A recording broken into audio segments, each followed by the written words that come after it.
بسم اللہ الرحمن الرحیم۔ السلام علیکہ یا صاحب العصر والزمان۔ بسم ہی سبحانہ۔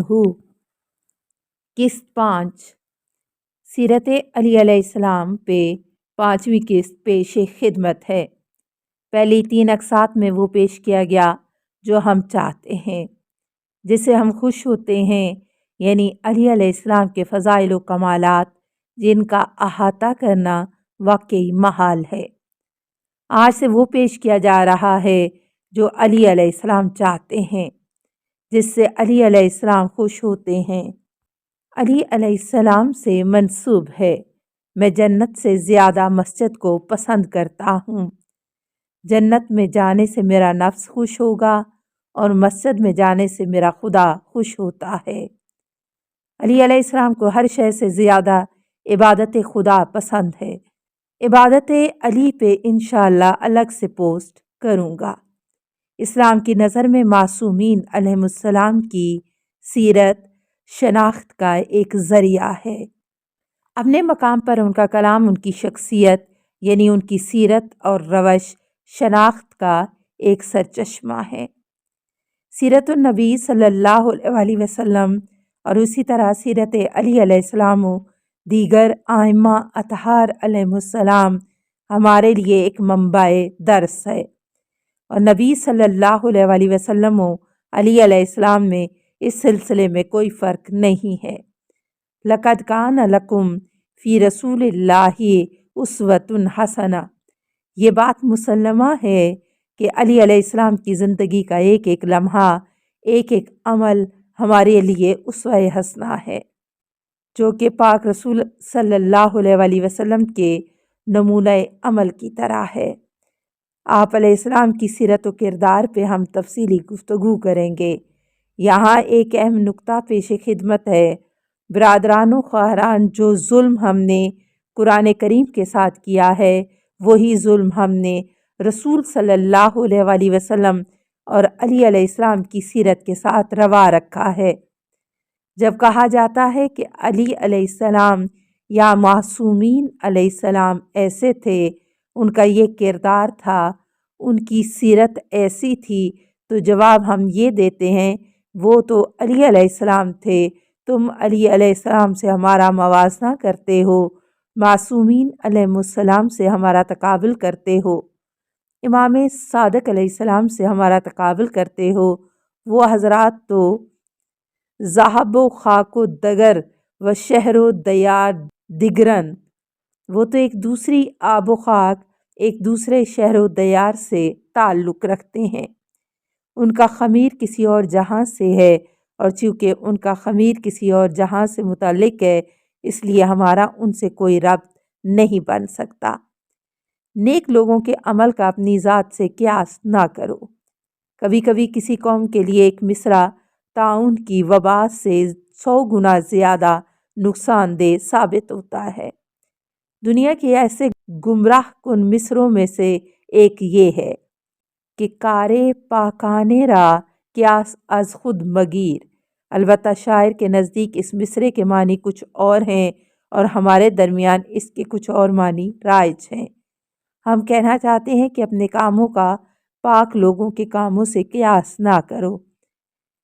یہ مولانا روم کا ایک شعر ہے۔ اس کا پس منظر یہ تھا، ایک فرضی داستان میں ایک دکاندار کے پاس ایک بولنے والا طوطا تھا۔ وہ دکاندار سے باتیں کرتا رہتا تھا، دکاندار اس سے کام بھی لیتا تھا اور اس سے خوش تھا۔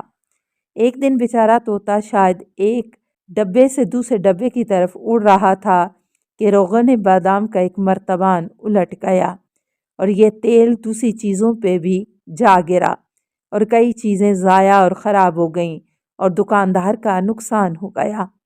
دکاندار نے اس روز اس طوطے کو بہت پیٹا، اور ایسی شدید پٹائی کی کہ اس کے سر کے بال جھڑ گئے۔ اس کے بعد طوطے نے بولنا بند کر دیا اور مکمل خاموشی اختیار کر لی۔ دکاندار کو اپنی اس حرکت پر بہت پشیمانی ہوئی۔ اس نے اس کے بعد طوطے کی ہر طرح کی منت سماجت، خدمت و سیوا کی، مگر طوطا نہ بولا۔ اس طرح ایک مدت گزر گئی۔ ایک دن ایک گنجا آدمی کوئی چیز خریدنے آیا۔ طوطے نے اسے دیکھا کہ اس کا سر گنجا ہے۔ جیسے ہی گنجے سر کو دیکھا فوراً بول اٹھا، کہنے لگا، کیا تم نے بھی روغن بادام گرایا تھا جو تمہارا سر بھی گنجا کر دیا گیا؟ طوطا دوبارہ بولنے لگا۔ مولانا روم یہاں ایک بات کہتے ہیں اور اس کے بعد بزرگوں کو اپنی ہی طرح سمجھنے والوں پر اعتراض کرتے ہیں۔ یہاں طوطے نے اپنے آپ کو معیار بنا لیا تھا، پھر اس گنجے کا اپنے آپ سے موازنہ اور قیاس کیا تھا، یعنی گنجے کو اپنے جیسا سمجھ لیا تھا۔ مولانا کہتے ہیں کہ بزرگوں کو اپنے جیسا نہ سمجھو، یہ بات اپنی جگہ درست اور سچ ہے۔ یہ بہت بڑی غلطی ہے کہ انسان جو اپنے آپ میں جذبات موجود پاتا ہے وہ دوسروں کو بھی ویسا ہی سمجھنے لگتا ہے۔ مثلا ایک شخص جو ایک نماز بھی حضور قلب کے ساتھ نہیں پڑھ سکتا، وہ کہتا ہے، ارے صاحب دوسرے بھی ایسے ہی ہیں، کیا کوئی حضور قلب کے ساتھ نماز پڑھ سکتا ہے؟ یعنی وہ اپنے آپ کو دوسروں کا معیار بنا لیتا ہے۔ یہ غلط ہے۔ ہمیں دوسروں کو اپنی طرح نہیں سمجھنا چاہیے، یعنی اپنے آپ کو نیک لوگوں کا معیار قرار نہ دو۔ یہ بالکل صحیح بات ہے، مگر ہم اکثر یہ کہتے ہوئے نظر آتے ہیں، دوسروں کو اپنا معیار نہ بناؤ۔ یعنی تم کیا سوچنے لگے کہ میں علی علیہ السلام جیسا بن جاؤں، یعنی علی علیہ السلام کی پیروی کروں، علی علیہ السلام کی مانند اور ان کا پیرو ہو جاؤں۔ اس لیے یہ مصرع ہمارے درمیان گمراہ کن ہو گیا ہے۔ جیسا کہ ہم نے قرآن کو اٹھا کر بلند طاق پر رکھ دیا ہے، اسی طرح ہم نے سیرت انبیاء و اولیاء اور خاص طور پر سیرت النبی صلی اللہ علیہ وآلہ وسلم اور سیرت امیر المومنین علیہ السلام کو بھی اٹھا کر اونچے طاقوں کی زینت بنا دیا ہے۔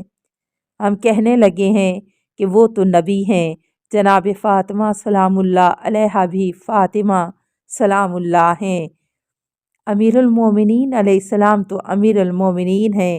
اس کا نتیجہ یہ نکلا کہ اگر طویل عرصے تک بھی ہمارے سامنے تاریخ علی علیہ السلام، سیرت و کردار علی علیہ السلام بیان کیا جائے، تب بھی ہم پر کوئی اثر نہیں ہوگا، سبق آموز نہیں ہوگا۔ بالکل ایسے ہی ہوگا جیسے یہ کہا جائے کہ فرشتوں نے عالم بالا میں یہ کام کیا ہے۔ ٹھیک ہے، فرشتوں نے یہ کام کیا ہے، ہمارا اس سے کیا تعلق؟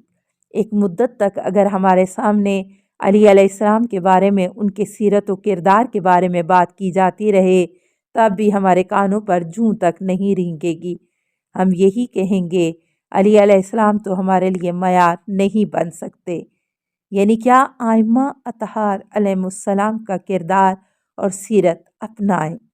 ایک عرصہ، ایک لمبی مدت ہمارے سامنے حسین علیہ السلام کا ذکر ہوتا ہے، ان کی باتیں ہوتی رہیں، ہم پر قطعاً کوئی اثر نہیں ہوگا، کیونکہ نیک لوگوں کے عمل کا اپنی ذات سے قیاس نہ کرو۔ کارے پاکانے را قیاس از خود مگیر، یعنی شناخت کا یہ سرچشمہ بھی ہم سے چھین لیا گیا ہے۔ حالانکہ اگر ایسا ہوتا تو خداوند تعالیٰ ہمارے لیے رسول صلی اللہ علیہ وآلہ وسلم اور ائمہ اطہار علیہ السلام کی بجائے فرشتے بھیج دیتا۔ انسان کامل، علی علیہ السلام انسان کامل، حسین علیہ السلام انسان کامل، جناب زہرا سلام اللہ علیہا، ان میں بشری امتیازات فرشتوں سے بھی بالاتر کمال کے ساتھ پائے جاتے ہیں۔ یعنی انہیں ایک بشر کی طرح بھوک لگتی ہے تو کھانا کھاتے ہیں، پیاسے ہوتے ہیں تو پانی پیتے ہیں، انہیں نیند کی ضرورت ہوتی ہے تو سوتے ہیں، وہ اپنے بیوی بچوں سے محبت کرتے ہیں، جذبات و احساسات رکھتے ہیں، اس لیے قابل اقتداء بن سکتے ہیں۔ اگر ایسے نہ ہوتے تو یہ ہستیاں امام اور پیشوا نہ ہوتے۔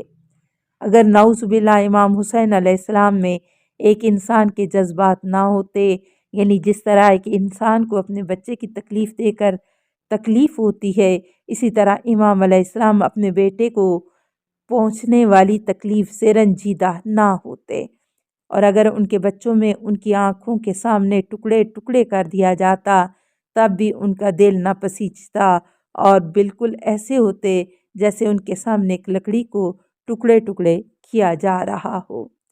تو یہ کوئی کمال نہ ہوتا۔ ان کے انسانی جذبات اور بشری پہلو ہم سے بہت قوی ہیں، اور اس کے ساتھ ساتھ وہ انسانی کمالات کے پہلوؤں سے فرشتوں اور جبرائیل علیہ السلام سے بالاتر ہیں۔ اس لیے علی علیہ السلام بھی امام علیہ السلام ہو سکتے ہیں۔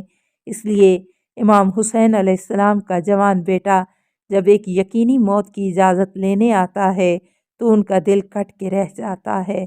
ان میں ہم سے، آپ سے 1000 گنا زیادہ شفقت پدری پائی جاتی ہے، اور جذبات و احساسات کا تعلق انسانی کمالات میں سے ہے، لیکن خوشنودی حق کے لیے، دین خدا کے لیے وہ ان سب جذبات و احساسات کو کچل ڈالتے ہیں اور سب کچھ، اور چادر زینب سلام اللہ علیہا بھی قربان کر دیتے ہیں۔ دعا ہے رب تعالیٰ سے ہمیں سیرت اہل بیت علیہ السلام کو صحیح سمجھنے اور اس پر عمل کرنے کی توفیق عطا فرمائے۔ الہی آمین۔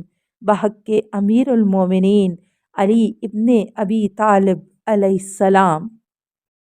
السلام علیکہ یا امیر المومنین، السلام علیکہ یا سید الوصیین، السلام علیکہ یا وصی رسول رب العالمین، السلام علیکہ یا ابا الائمۃ و معدن الرسالۃ، السلام علیکم ورحمۃ اللہ وبرکاتہ۔